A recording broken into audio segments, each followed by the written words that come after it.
All right, we're on chapter 20 of Where the Mountain Meets the Moon. And before we get started reading, we're going to complete the first two boxes of our notes. In the first box, we're really taking a closer look at theme. So it says, find the theme. And we have a short story. It says, Tim hated his old baseball glove. He wanted to play with a new glove, but he didn't have any money. So he decided to steal it. But when Tim got caught stealing the glove, his parents said he couldn't play baseball all summer. So a lot of times people say, hey, the theme is don't steal. But that's too narrow of a lesson. We want to think like what's the bigger lesson, or what's the theme of this story? So we have a few questions here to help us out, and you can pause the recording to write down your answers and then press play again. So why did Tim steal? Okay, well, if we go back in the text, it says he wanted to play with a new glove. So you can press pause and then start back up again. Number 2, what were the consequences of stealing? Where it says, well, he got caught and he couldn't play baseball all summer. So go ahead and write that down. And then what should Tim do next time instead of stealing? Well, it says he wanted new gloves, so we need to think about, well, what is something else he could do in order to get a new glove instead of stealing it? Well, like we would want him to pay for a new glove. So we need to think about, like, how is Tim going to get money to pay for a new glove? So I'm sure you have some ideas about how he could earn money. Go ahead and write that down for number 3. You can press pause if you need to. And then we need to think, what lesson did Tim learn?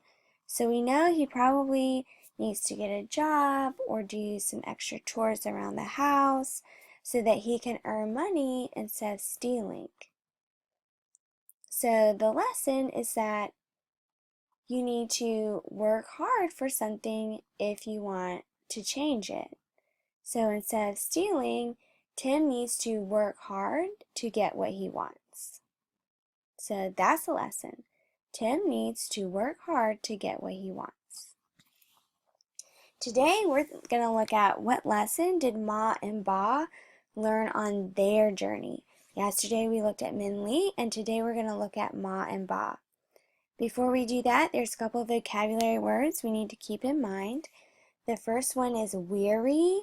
It's when you're feeling like really tired, really exhausted. The second one is cautious. It's when you want to try to be really careful. When you're doing something, maybe you're doing something dangerous and you're trying to be really careful. And then the last one is ripple. It's when you drop like a rock or something into water and the small little waves are called ripples.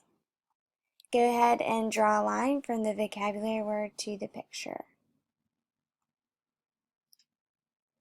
All right, now we're on the third page of our notes, and we are in chapter 20. So I think it starts on page 115. And today we have our focus question is, what lesson did Ma and Ba learn on their journey? And in order to figure that out, we're going to be using the CSPS plus T strategy. So as I'm reading out loud, I want you to think about the character, the setting, the problem, and the solution. And when we put all of that together, we're going to come up with a lesson that Ma and Ba have learned. So first sentence on page 115. Ma and Ba walked quietly through the forest. Oh, I'm going to stop right there. We already have a character and a setting in this sentence. And so right now I'm thinking, who are Ma and Ba? Who are they? We need to write down in box 1 what we know about them. Well, we know Ma and Ba are Min Lee's parents. They love her very much. They are also hard workers. They work very hard in the rice field, but they live in this poor village somewhere in China. So they're Min Lee's parents. They are hard workers in the rice field, but they live in a poor village in China. So you can pause the tape to write that, pause the recording to write that down, and then press play when you're ready. Great. And then it says, Ma and Ba walked quietly through the forest. So I know the setting is in the forest, right? And I can, go ahead and write that sentence down in box 2 where it says, according to the text, where are Ma and Ba? Well, Ma and Ba are in the forest. It says they walked quietly through the forest. Their steps made a rhythm to the music of forest noises. So definitely in the forest. I'm thinking, like, why are they there? And then it says Ba's arms ached from carrying the goldfish bowl, but he said nothing. So they're in this forest and they have a goldfish. Seems like a pretty unusual situation. I'm going to jump down here to box 3. Why are they in the forest? How did they get into the forest?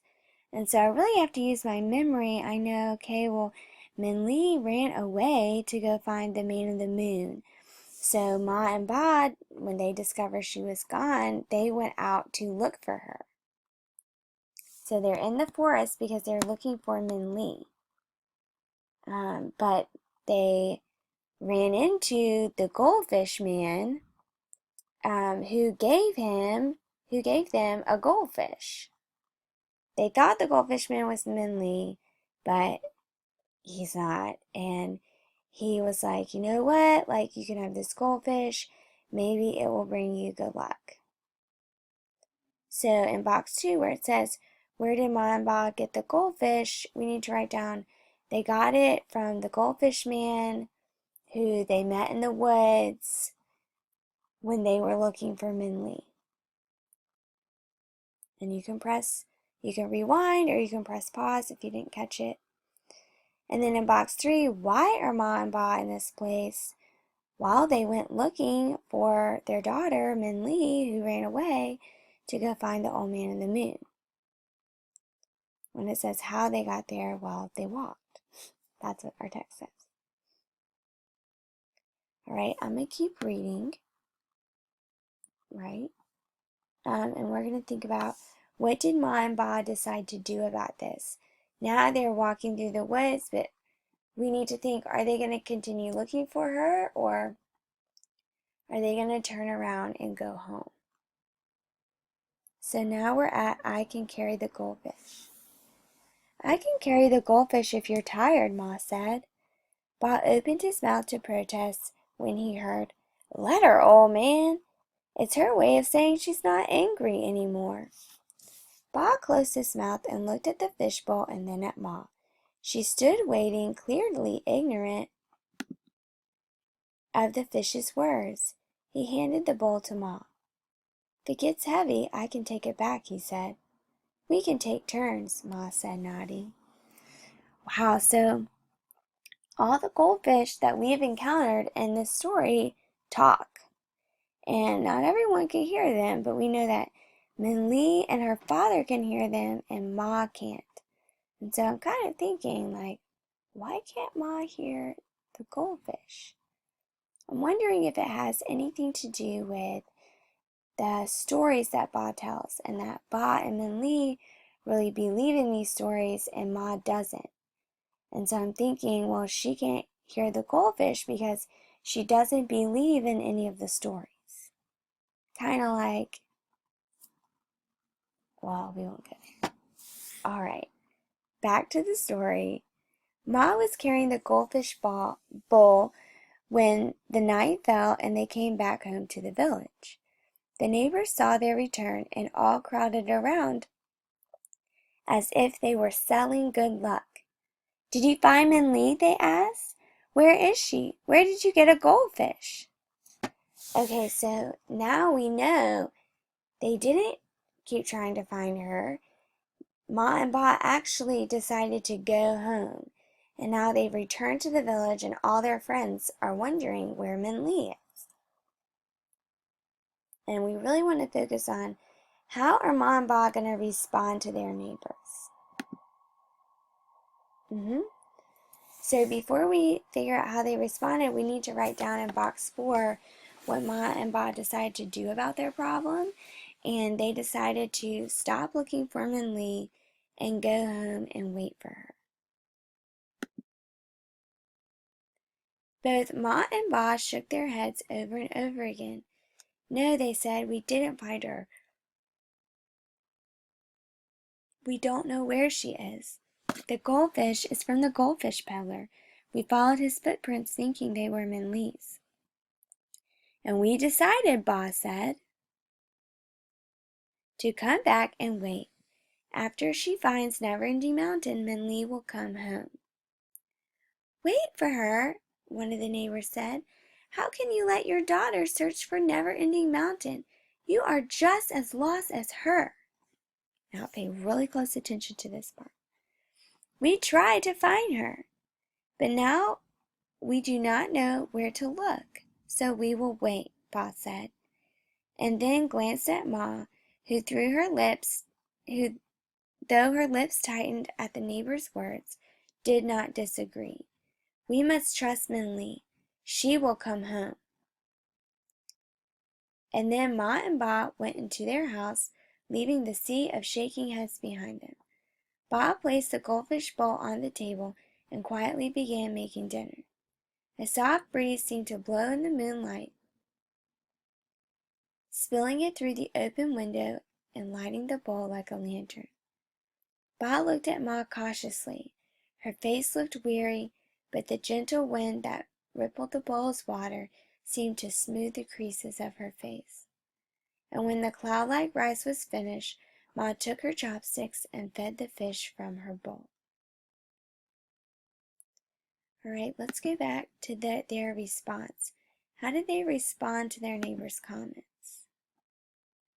Well, Ba said, we decided to come back and wait. And after she finds the mountain, she'll come home. So they are believing that Min Lee will find the mountain and she will come home. And Ma even says, we trust Min Lee, she will come home. So they respond by saying they trust Min Lee and that they believe that she will come home.